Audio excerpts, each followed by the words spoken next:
নমস্কাৰ। য'তে মই যাওঁ তাতে আমাৰ আৰক্ষীত আবেদন কৰা ল'ৰা ছোৱালীসকলে মোক সুধি থাকে যে দাদা মামা পুলিচৰ ফিজিকেল ইণ্টাৰভিউ কেতিয়াৰ পৰা আৰম্ভ হ'ব। আমি অসম পুলিচত ৬,৪৩৪টা পোষ্টৰ বাবে আবেদনৰ প্ৰক্ৰিয়া আৰম্ভ কৰিছিলোঁ আৰু আজি আমি সিদ্ধান্ত ললো যে অহা ৩ অক্টোবৰৰ পৰা পুলিচৰ ফিজিকেল টেষ্টসমূহ আৰম্ভ হ'ব। গতিকে মই সকলোকে অনুৰোধ কৰিম যে বানপানীৰ যেতিয়াই পানী শুকাব আমাৰ খেলপথাৰসমূহ মুকলি হ'ব, আমি দৌৰা প্ৰেক্টিচ আৰম্ভ কৰিব লাগে, কাৰণ ৩ অক্টোবৰৰ পৰা অসম আৰক্ষীৰ ফিজিকেল টেষ্ট আৰম্ভ হ'ব। মোৰ লক্ষ্য হৈছে যে ফিজিকেল টেষ্ট, ৰিটেন আৰু ভাইভা তিনিওটা প্ৰক্ৰিয়া সম্পূৰ্ণ কৰি এই বিত্তীয় বৰ্ষতে আমি যাতে এই ৬,৪৩৪টা পদ ভৰ্তি কৰিব পাৰোঁ, এটা সুন্দৰ নিযুক্তি প্ৰক্ৰিয়াৰ মাজেৰে ল'ৰা ছোৱালীক নিযুক্তি দিব পাৰোঁ আৰু তাৰ লগে লগে ২০২৫ চনৰ বাবে আকৌ এবাৰ নিযুক্তি প্ৰক্ৰিয়া আমি যাতে আৰম্ভ কৰিব পাৰোঁ। বিভিন্ন স্থানত গ'লে ছাত্ৰ ছাত্ৰীসকলে ADRE পৰীক্ষাসমূহ কেতিয়াও অনুষ্ঠিত হ'ব সেই বিষয়েও মোক প্ৰশ্ন কৰে। আজি আমি সেই বিষয়েও এখন বৈঠক কৰিছিলোঁ। ADRE Assam direct recruitment examination, যাক আমি চমুকৈ ADRE বুলি কওঁ, ADREৰ গ্ৰেড 3 পোষ্টসমূহৰ পৰীক্ষা 15, 22 আৰু 29 ছেপ্টেম্বৰত অনুষ্ঠিত হ'ব। মই আকৌ এবাৰ কৈছোঁ যে গ্ৰেড 3 পোষ্টসমূহৰ বাবে ইণ্টাৰভিউ 15, 22 আৰু 29 ছেপ্টেম্বৰত অনুষ্ঠিত হ'ব। এই পৰীক্ষা এইবাৰ লোকসেৱা আয়োগে পতা পৰীক্ষা আৰ্হিত হ'ব।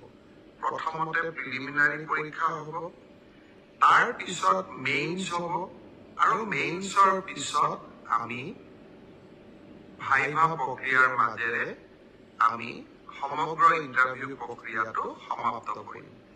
প্ৰিলিমছ এক্সাম তৃতীয় শ্ৰেণীৰ পদসমূহৰ বাবে 15, 22 আৰু 29 ছেপ্টেম্বৰত অনুষ্ঠিত হ'ব। আজি আমি জুলাই মাহত আছো। মই আশা কৰোঁ যে আমাৰ শিক্ষাৰ্থীসকলে, চাকৰি প্ৰাৰ্থীসকলে যাতে পঢ়া শুনা আৰম্ভ কৰে।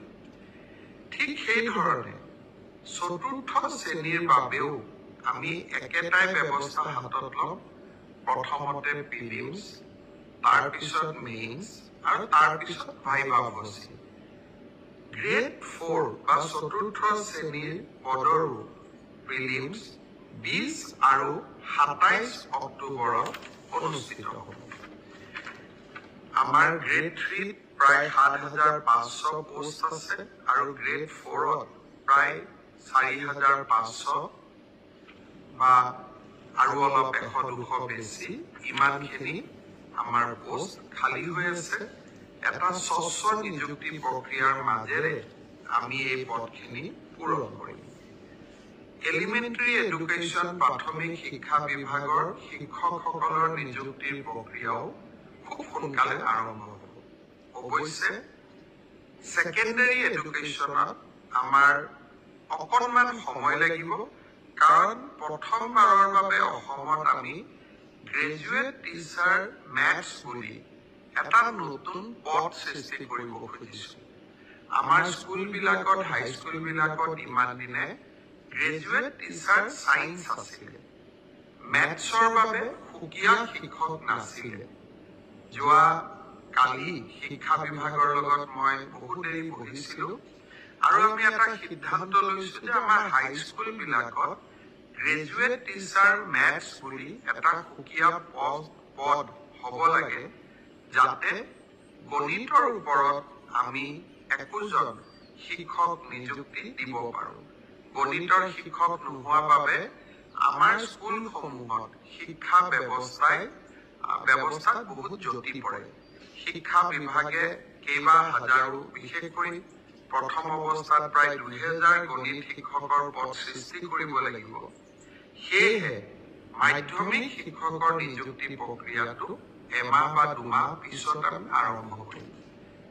সেই হলেও মোৰ লক্ষ্য যে এই গোটেই পোষ্টখিনি গ্ৰেড 3 7600, গ্ৰেড 4 5000, পুলিচত 6434, এলিমেণ্টাৰী এডুকেশ্যনত 5550 গৰাকী শিক্ষক, ছেকেণ্ডাৰী এডুকেশ্যনতো প্ৰায় 8000 শিক্ষক, এই গোটেই অৰ্থাৎ প্ৰায় 35000 নিযুক্তি আমি মাৰ্চ মাহ বা এপ্ৰিল, বিশেষকৈ বহাগ বিহুৰ আগতে আমি শেষ কৰিব খুজিছো।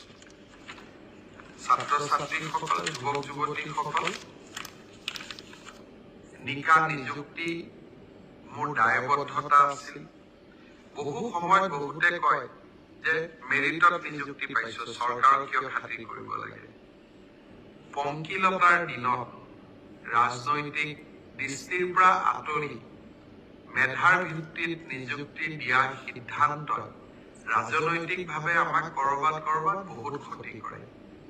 আনকি আমাৰ দলৰ মানুহবিলাকো বা আমাৰ দলৰ কাৰ্যকৰ্তাবিলাকো কেতিয়াবা মন বেয়া কৰে যে আমি দল কৰো কিন্তু চাকৰি আমি নাপাওঁ। তথাপিতো মেৰিটত নিযুক্তি দিয়া মোৰ এক দায়বদ্ধতা আছে আৰু সেই দায়বদ্ধতা পালন কৰাৰ বাবে মই আকৌ এবাৰ সাজু হৈছো। বহুদিন অসমত বহু ধৰণে নিযুক্তি হৈছিল, কিন্তু মেধাৰ ওপৰত নিযুক্তি এনেকৈ কেতিয়াও হোৱা নাছিল। 1 লাখ নিযুক্তি সমাপ্ত কৰি নিৰ্বাচনী সভাবিলাকত মই যি ধৰণে প্ৰতিশ্ৰুতি দিছিলো যে মই আৰু 50,000 নিযুক্তিৰ ব্যৱস্থা কৰিম, তাৰ প্ৰতি ধাৱমান হৈছো। আজিৰ পৰা সেই প্ৰক্ৰিয়া আৰম্ভ হ'ল। সকলোকে বহুত শুভেচ্ছা জনাইছো। ভালকৈ পঢ়িব লাগে আৰু দেউতা মাৰ লগতে সকলোৰে সুনাম বৃদ্ধি কৰিব লাগে। ইমানতে মই সামৰণি মাৰিম। যোৱাকালি পলাশবাৰীতো গৈছিলো বানপানীত ক্ষতিগ্ৰস্ত লোকৰ খবৰ ল'বৰ বাবে। আজি গুৱাহাটীৰ বাহিৰত যোৱা হোৱা নাই, কাৰণ অবিনাশৰ ঘৰত যাব।